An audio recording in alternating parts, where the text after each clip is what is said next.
Hello, everyone, and thank you for joining me here today.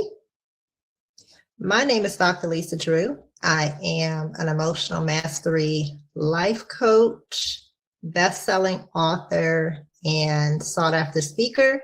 And I help people to process their emotions into the fuel needed and necessary to accomplish your goals.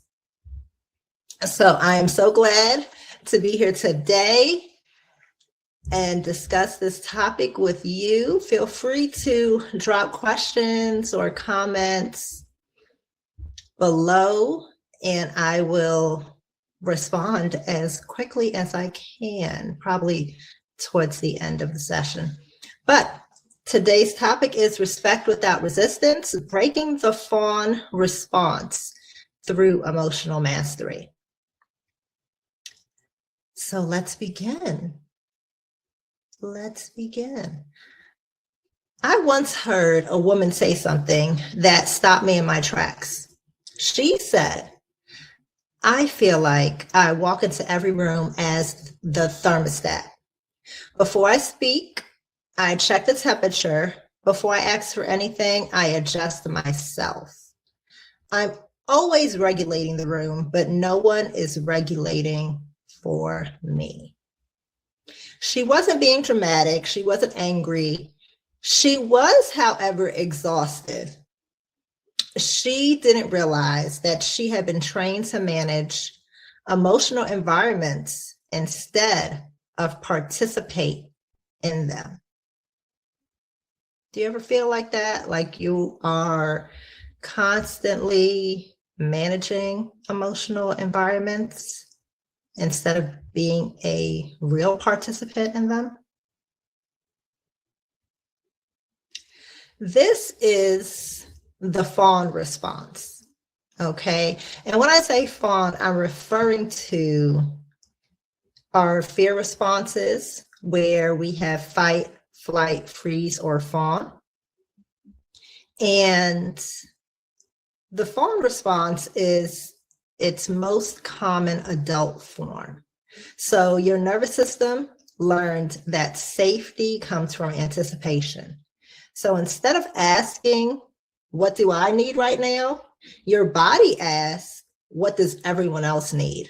So I don't disrupt the system. This creates chronic self-erasure. How do we overcome this? We overcome it through emotional mastery teaching. In my work, we start by returning regulation to the body. The nervous system must learn, I am not responsible for everyone else's comfort. We practice internal regulation before external communication. What does this look like? It looks like slowing breath, grounding attention inward, and releasing hypervigilance. When you stop scanning the room, you can finally hear yourself. And respect begins when you stop being the thermostat and start being a person in the room. I once worked with a student who always knew the answer. She never raised her hand.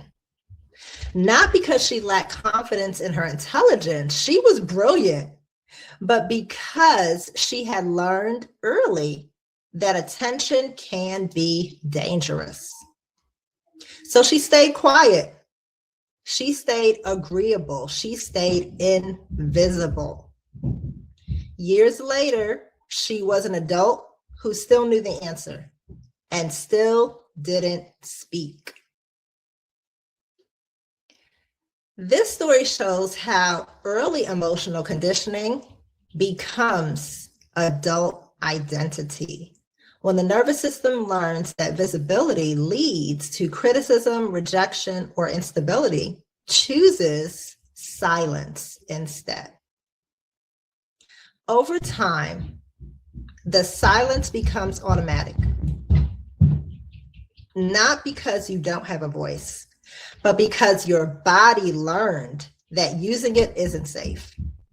So how can we overcome this? Emotional mastery is about retraining the nervous system to tolerate visibility.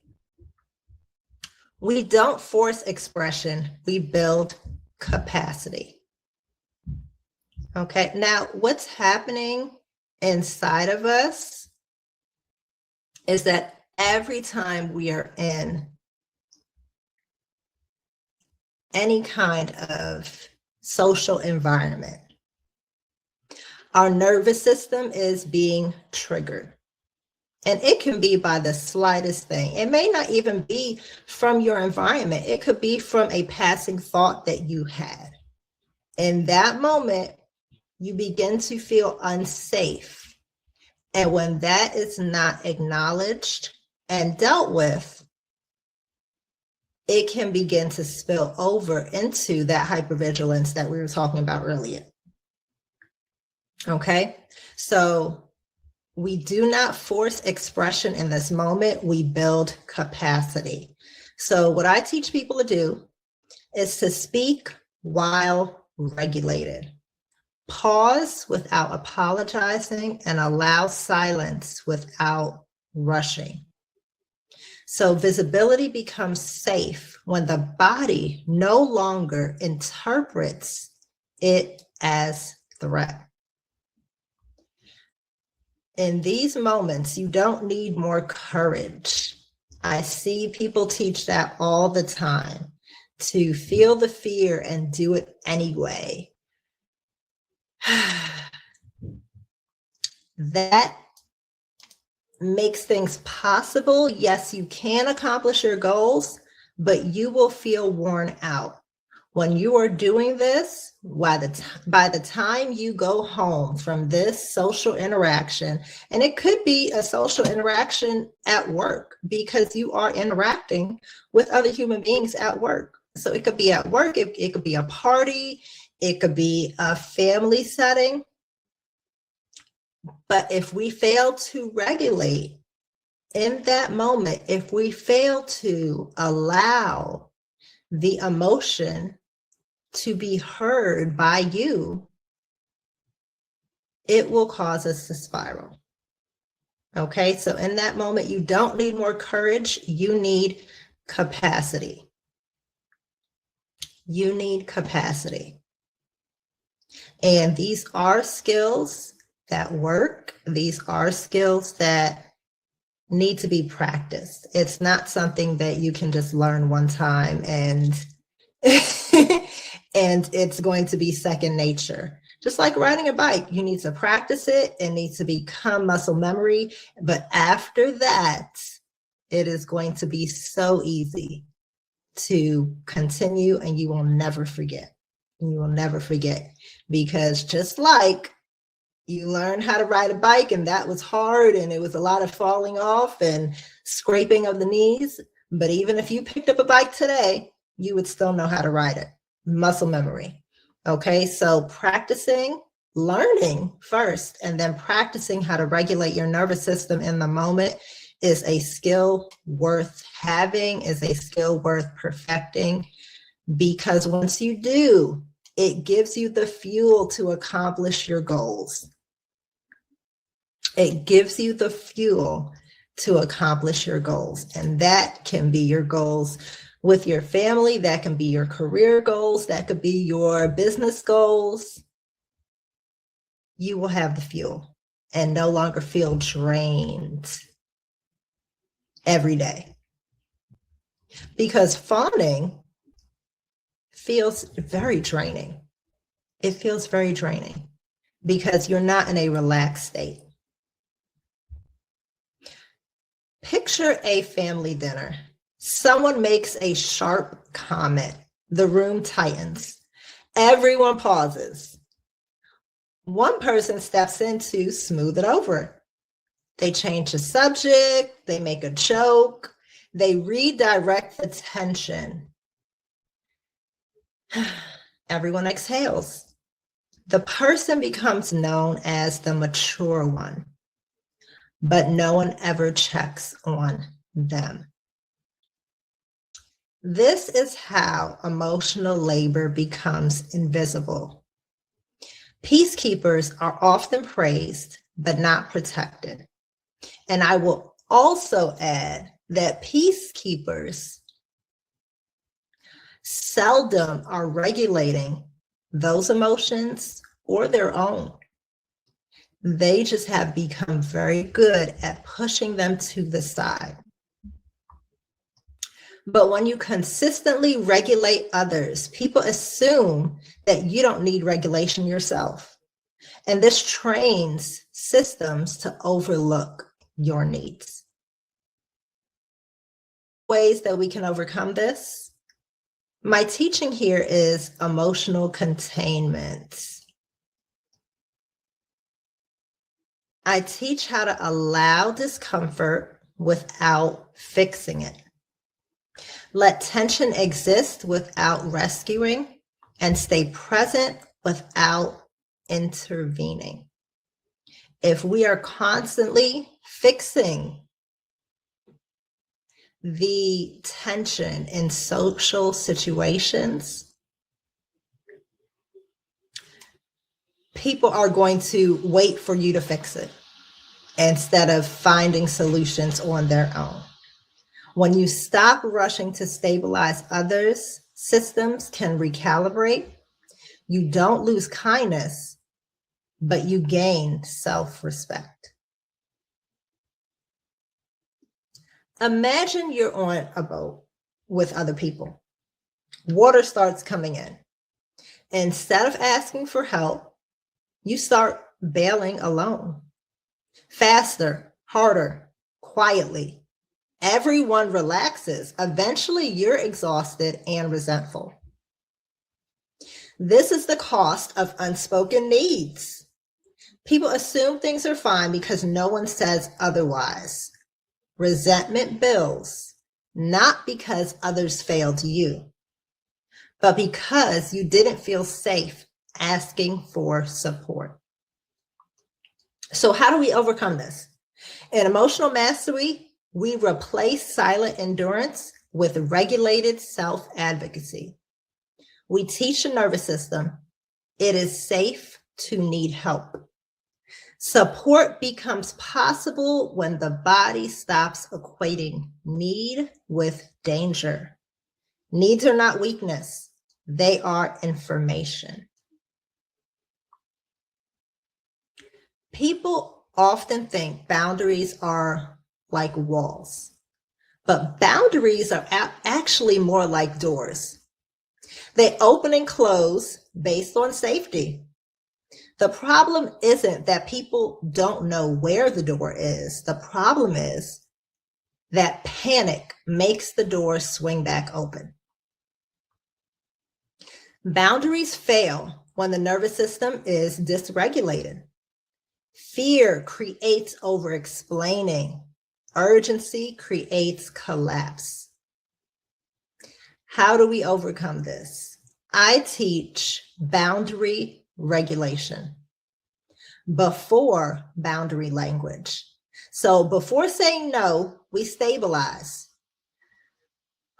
Breath, posture, internal pacing. A calm body holds a closed door effortlessly. Boundaries don't need force, they need steadiness. Two people say the same sentence.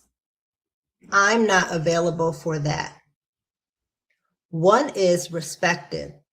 One is questioned. Why? Respect is not semantic. It's somatic. People respond to nervous system signals, not scripts. How do we overcome this? We stop teaching what to say and start teaching them how to be. When your body is regulated, your voice slows, your tone stabilizes, your words land. Presence creates authority. not the other way around. A tightrope walker doesn't rush. They don't overcorrect. They stay centered. Fawning is overcorrection. It's a body trying to regain balance by leaning outward. And we all know what happens when you do that on a tight rope. I teach centered regulation. You'll learn to pause before responding, stay internal instead of reactive, and trust stillness. Balance returns when urgency leaves. Balance returns when urgency leaves. Many adults apologize for their needs because they were taught emotions were inconvenient. So they learn to say, "I'm sorry to bother you." This is emotional conditioning, not insecurity. We teach emotional permission. Needs are normalized, feelings are allowed, and presence is restored. The body finally learns, I don't need to apologize for existing. The most respected leaders are not the loudest. They are the calmest. Authority comes from regulation, not dominance. So how do you overcome this? We cultivate calm authority. So what that means is no rushing, no justifying, no emotional leakage. Calm becomes contagious. And that's what you want in leadership situations, where your calm becomes contagious to others. You set the boundaries, someone pushes back, your body reacts. This is the nervous system making discomfort out of danger. In that moment, your nervous system is mistaking discomfort for danger. In that moment, it is important to shift back to a calm mindset before you deal with the situation. So we practice staying present during pushback. Don't rush to fix it. Don't rush to defend. Don't collapse. The discomfort will pass and the respect will remain.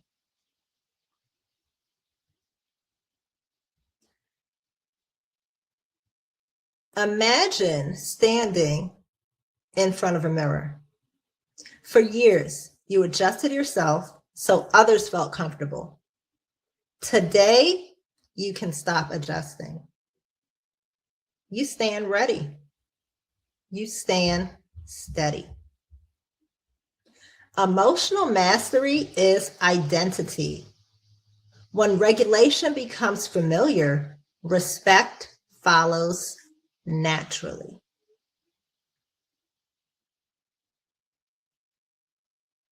You don't need to become louder. You don't need to become harder. You don't need to become someone else.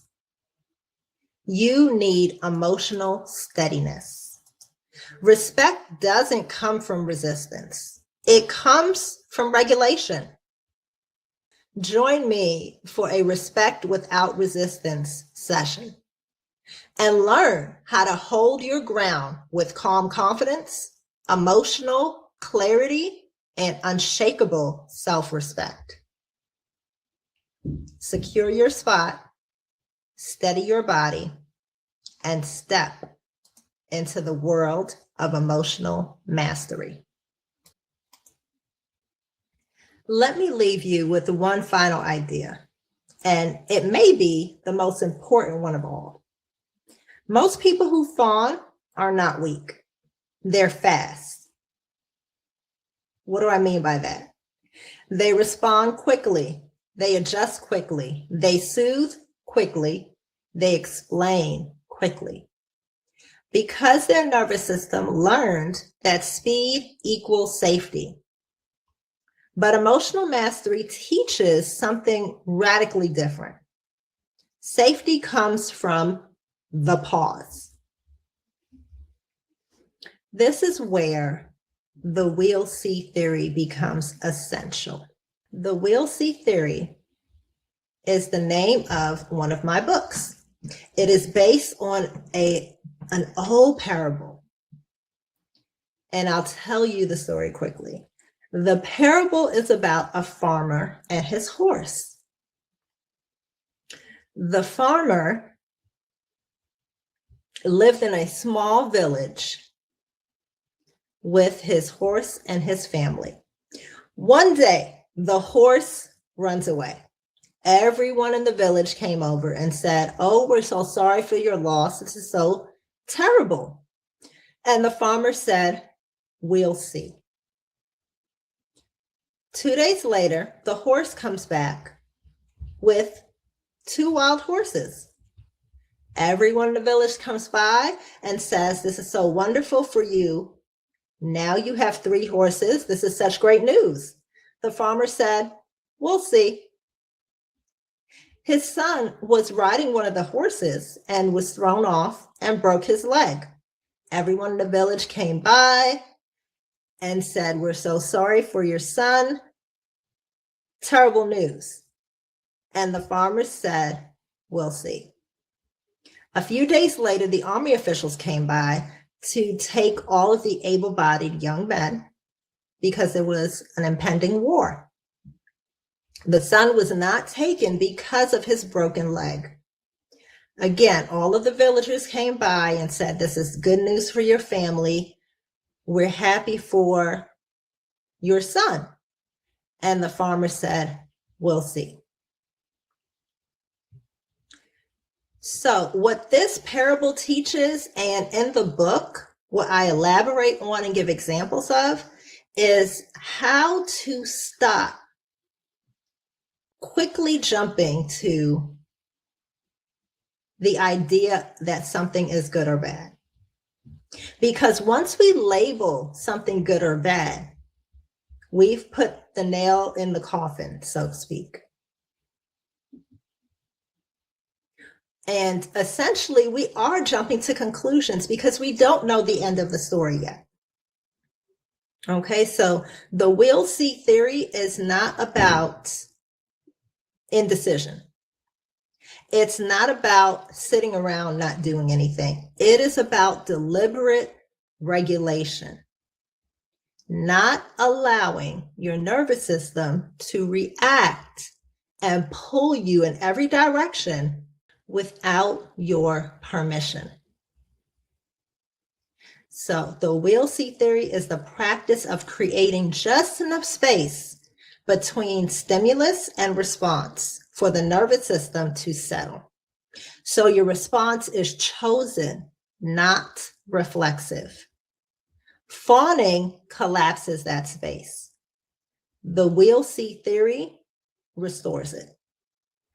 When your body wants to rush into appeasement, we'll see becomes a regulating bridge, not a verbal tactic, an internal posture. We'll see says, "I don't need to decide right now. I don't need to fix this immediately. I don't need to earn safety through agreement."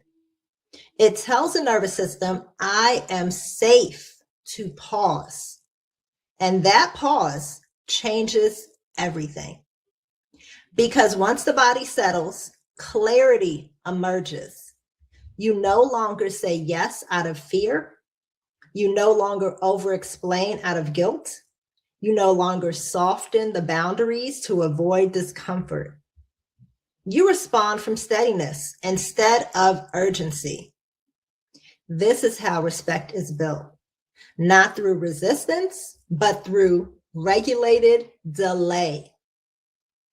The will see theory trains your nervous system to tolerate uncertainty without collapsing into appeasement. It allows you to hold silence without anxiety.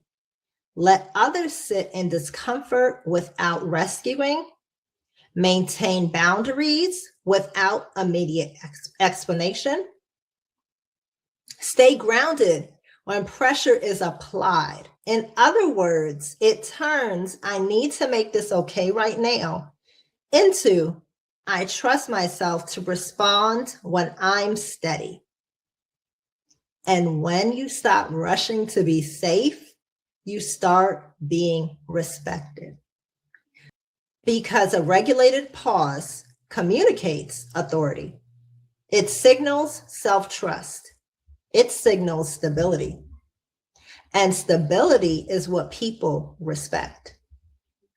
So if there's one thing I want to leave you with today, it is this. You don't need to become louder. You don't need to become harder. You don't need to become someone else.